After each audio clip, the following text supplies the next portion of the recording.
Bienvenue à tous. Aujourd'hui, on met les pieds dans le plat d'une date bien précise, le 6 avril. Ah oui, le 6 avril. Pour les fidèles du message du temps de la fin, c'est le grand jour, quoi. L'anniversaire de William Marion Branham. C'est célébré, mais est-ce que c'est si sûr que ça, cette date? Mais c'est justement toute la question, hein. On va regarder ça de plus près. Exactement. On s'appuie sur une analyse critique, naissance de Branham, date et événements controversés. L'auteur qui vient de ce milieu soulève des points assez fascinants. Oui, des lièvres, comme on dit. C'est ça. Notre but, c'est d'essayer de démêler un peu ce sac de nœuds chronologique. On va voir ce que Branham a dit lui-même et puis ce que racontent les vieux papiers. Alors, prêt pour cette petite valse des dates? Allons-y. Bon, commençons par la version officielle, celle que Branham raconte souvent. Oui. Né le 6 avril 1909, 5 heures du matin, cabane, paumée dans le Kentucky, mère de 15 ans, père de 18. My mother was 15 Ma mère avait 15 ans and my daddy was 18. et mon père en avait 18. In the morning when I was born, Et le matin où je suis né, April the 6th, 1909, at 5 o'clock in the morning, le 6 avril 1909 à 5 heures du matin, there was no doctor, il n'y avait pas de médecin, they had a midwife. il y avait une sage-femme. And when I was born, Et à la naissance, only weighed 5 pounds, je ne pesais que 2,5 kg. very small. J'étais très petit. Le 6 avril 1909 et mon père en avait 18. Voilà. Et il précise souvent que c'est sous inspiration divine qu'il dit ça. Ce qui pose déjà un cadre assez net, on pourrait croire. Oui. Sauf que, déjà là, il y a un petit souci pointé par la source. L'âge du père. Ah, Branham dit, papa avait 18 ans en 1909. Le 6 avril 1909 et mon père en avait 18. Mais l'acte de décès de Charles Branham, lui, il indique une naissance en 1883. attendez. 1883. Ça veut dire qu'en 1909... Faites le calcul, ça fait 26 ans, pas 18. Ah oui, oups. Grosse différence quand même, hein. Voilà. Donc soit l'âge du père est faux, soit l'année de naissance de William... L'inspiration divine a eu un petit raté sur l'addition, on dirait. C'est assez cocasse. Et ce n'est que le début, j'imagine. Oh que non. Il y a cette anecdote que rapporte la source où Branham dit que Satan lui aurait parlé à la mort de sa femme, Hope. Et Satan s'est approché de moi. Il a dit, maintenant, vas-tu le servir? Eh bien, que penses-tu de lui? Ton papa est mort presque il y a 2 semaines, dans tes bras. Un médecin l'a tué par une dose de médicaments. Il a dit, ton frère est mort, ça fait à peine 1 mois. Il a été tué là sur la route, et tu l'as porté dans tes bras, et son sang coulait de son corps, là où un chauffeur ivre l'avait renversé. Il a dit, voilà ta femme étendue là dans la morgue. Et maintenant, il t'arrache ton bébé de tes bras. Il a dit, tu l'aimes toujours. Oui, Satan lui aurait dit que son père était mort il y a presque 2 semaines. Ton papa est mort presque il y a 2 semaines. Voilà ta femme étendue là dans la morgue. Presque 2 semaines, alors que Le père est mort en novembre 1936 et Hope en juillet 1937. Ça fait 8 mois d'écart. 8 mois. Pas 2 semaines. Exactement. Comme le dit la source avec humour, même Satan a l'air un peu perdu dans les dates de la famille Branham. C'est dire le flou ambiant. Mais alors, si 1909 est bancal, vers quoi on se tourne? Accrochez-vous. Vers 1907. Oui, plusieurs documents pointent vers cette année-là. Des papiers remplis par les paroles eux-mêmes quand il était enfant. Ah, ça c'est intéressant. Et le recensement de 1910, il lui donne 3 ans. 1910 moins 3. 1907. Il dit que son petit frère, Winford, avait 1 an. Donc Winford serait né en 1909. L'année officielle de William. C'est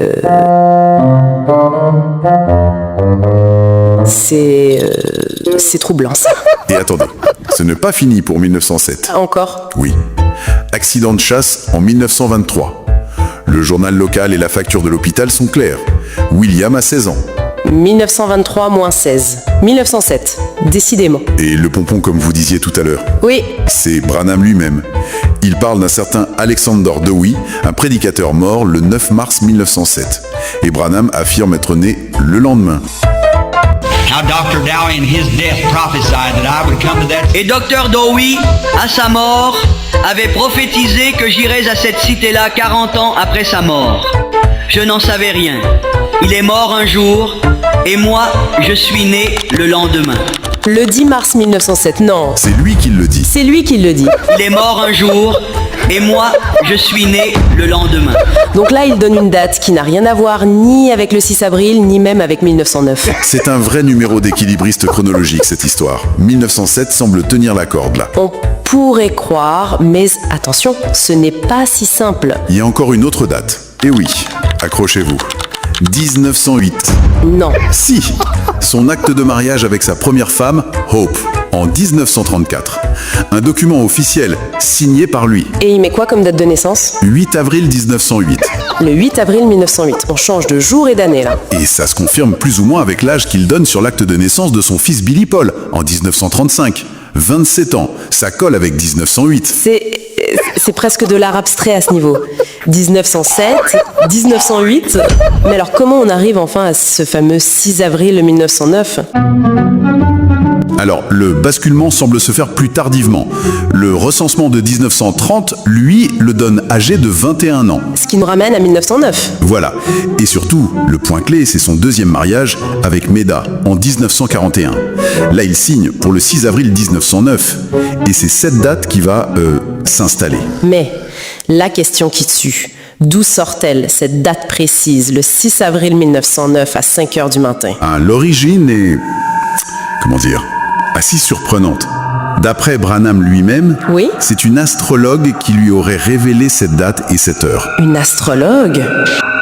Et un jour, pendant que j'étais garde-chasse, je suis monté à bord d'un bus, je me tenais là, j'ai regardé tout autour, une femme costaude était assise là, bien habillée, elle a levé les yeux vers moi et a dit « Bonsoir » et elle a dit « Peut-être que je ferais mieux de me faire comprendre ». Elle a dit « Je suis une astrologue ». Elle a dit « Peut-être, je vais te dire exactement quand tu es né, me croiras-tu » Et j'ai dit « Vous ne pouvez pas le faire pour commencer. » Voyez? Elle a dit « Oh, si, je le peux. » J'ai dit « Dites-le nous. » Elle a dit « Tu es né le 6 avril 1909 à 5 h du matin. » J'ai dit « C'est vrai. Je suis une astrologue. Tu es né le 6 avril 1909. » J'ai dit « C'est vrai. » J'ai dit « C'est vrai. » Pardon? Oui, oui. Il raconte qu'elle lui donne ses infos et sa réaction c'est « c'est vrai ». Donc la date sacrée, la date célébrée, elle viendrait d'une consultation chez une astrologue. Je suis une astrologue. Ça ne manque pas de sel. C'est pour le moins ironique, oui, et le plus fou dans tout ce... C'est que quelques années plus tard, en 1960, il déclare tranquillement qu'il ne connaît pas sa date de naissance. Quoi? Je suis né dans le Kentucky, où il n'y a pas de registre des naissances. Quoi? Et savez-vous ce qui est la référence pour ma naissance, mon registre de naissance dans le Kentucky?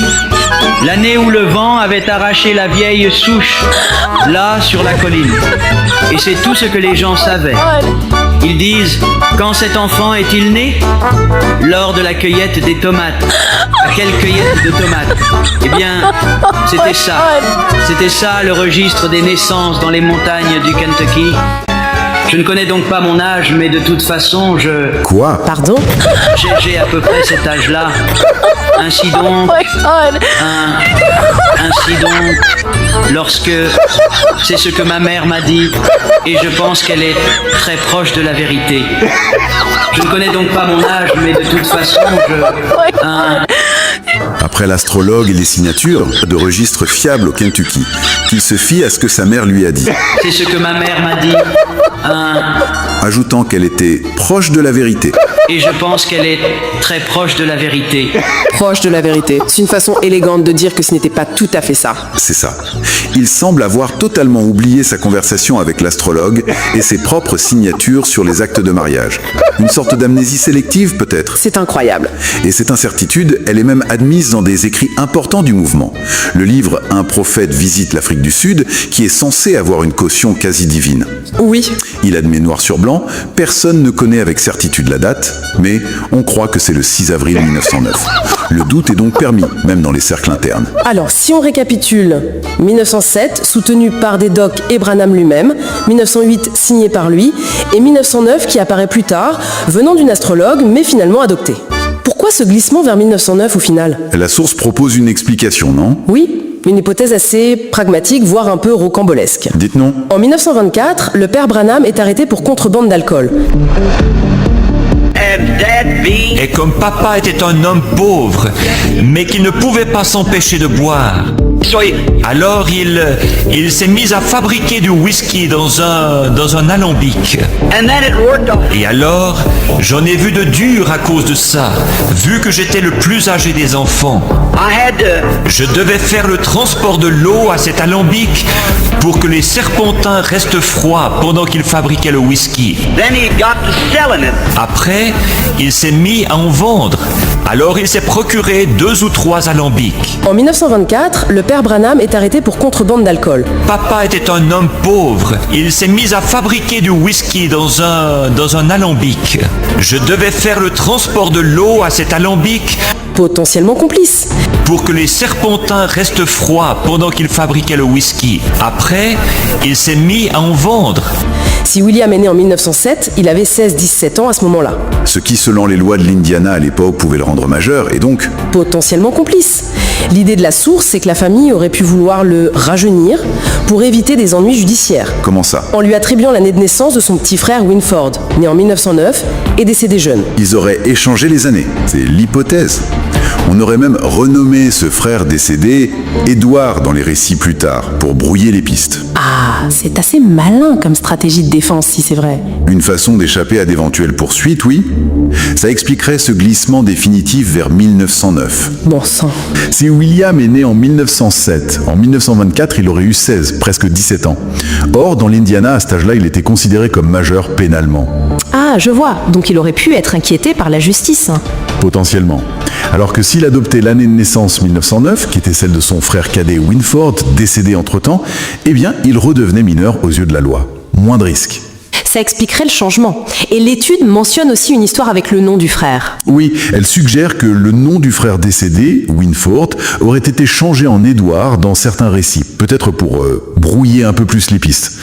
Quel méli-mélo. Pour résumer ce tourbillon, on a donc du 1907, avec des documents officiels, et même sa propre parole, du 1908, signé sur un acte de mariage, et enfin le 1909, qui vient d'une astrologue signée plus tard, et est devenu la tradition. Mars, avril, le 6, le 8, le 10. C'est un flou artistique complet. Et les contradictions viennent de partout, y compris de Branham lui-même. Absolument. Ce que montre bien l'analyse de ces sources, c'est que ce fameux 6 avril 1909, si important pour beaucoup, repose sur des bases, pour le moins mouvantes, quoi. Alors qu'est-ce qu'on retient de tout ce voyage dans le temps un peu chaotique? Que la vérité historique est parfois bien complexe. Et l'analyse soulève une question de fond, je trouve. Si un détail aussi basique, en théorie vérifiable comme une date de naissance, est sujet à autant de variations, de contradictions, venant de la personne elle-même, qu'est-ce que ça suggère sur la fiabilité d'autres affirmations, d'autres récits, peut-être plus extraordinaires ou plus difficiles à vérifier? C'est une excellente question. Ça invite à une certaine prudence critique, disons. Exactement. Ça laisse songeur, non? Voilà une petite graine à laisser germer pour tout le monde. Merci d'avoir exploré ces archives un peu déroutantes avec nous. Merci à vous, c'était passionnant.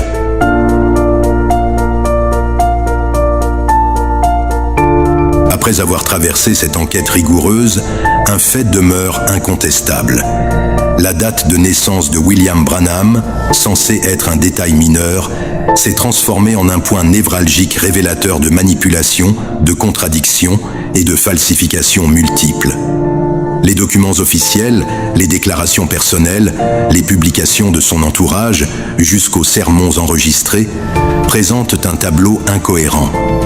Entre 1907, 1908 et 1909, les versions changent selon les besoins du récit prophétique. Ce flou volontaire n'est pas innocent. Car dans le contexte d'un homme qui se prétendait prophète envoyé de Dieu, chaque mot, chaque fait, chaque date devrait être irréprochable. Mentir sur sa propre naissance, c'est trafiquer les fondations mêmes de l'histoire qu'on présente comme inspirée et prophétique. C'est poser les premières briques d'un édifice construit non sur la vérité, mais sur le mythe, le mystère et le mensonge. Cette découverte invite à une réflexion plus large. Si un homme est prêt à manipuler quelque chose d'aussi élémentaire que sa date de naissance, à quelles autres déformations de la vérité s'est-il livré? À vous qui suivez encore cet homme comme un prophète, nous lançons cet appel fraternel. Osez penser par vous-même. Osez examiner les faits sans peur. La vérité n'a jamais craint la lumière. Ne laissez pas des souvenirs d'enfance, des émotions passées ou une peur spirituelle vous emprisonner dans une structure de mensonges. Le Dieu de vérité ne vous demande pas de croire aveuglément, mais de juger selon la justice. Si la base est fausse, tout l'édifice s'écroule. Et il vaut mieux reconstruire sa foi sur la vérité nue que de persister dans l'illusion bien habillée. Le moment est venu. Sortez du brouillard. Je suis né dans le Kentucky, où il n'y a pas de registre des naissances. Quoi? Et savez-vous ce qui est la référence pour ma naissance, mon registre de naissance dans le Kentucky? L'année où le vent avait arraché la vieille souche, là sur la colline. Et c'est tout ce que les gens savaient. Ils disent, quand cet enfant est-il né? Lors de la cueillette des tomates. À quelle cueillette de tomates? Eh bien, c'était ça.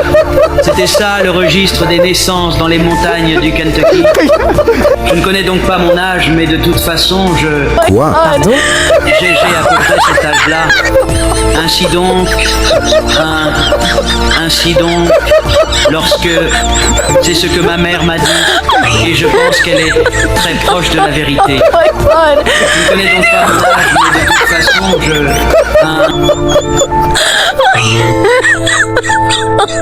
Oh my god.